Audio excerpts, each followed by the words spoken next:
Selamat tengah hari guys. Okay. Comel ni hari.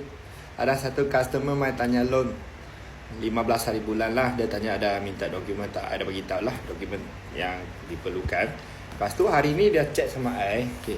Korang, kita ni susah lah ni. Halo, selamat pagi. Encik Dewi loan final. Ada saya Kak Dewi. Dewi, ada saya. Tak saya ada. Okey lah Encik. Encik duduk mana? Saya duduk mana? You apa sibuk? Kota Padang sibuk orang punya hal. Bodoh. Part 1. Encik kerja sebagai apa? Saya kerja dekat bengkel. Kerja dalam Florida. Itu tak payah sibuk. Encik kerja. Encik dah berapa lama kerja? 20 tahun. Ha? Pukima. Encik dah kahwin? Tak ada lah kawan. You cari Amoy satu lah. Nanti saya kahwin. Kalau you ada rumah Amoy, you hantar lah. You bagi kasih kahwin lah mak. Ha? Encik baik. Cik, rumah sendiri kan sewa? Itu tak payah tanya nak bodoh. Sewa ke? Atau rumah sendiri ke? Atau tak payah sewa bodoh. Cik, pernah buat pinjaman di Sagaran? Ada? You punya dekat? Dan dengan you punya bini dekat? So ini I buat part 1 lah. Nanti saya buat part 2.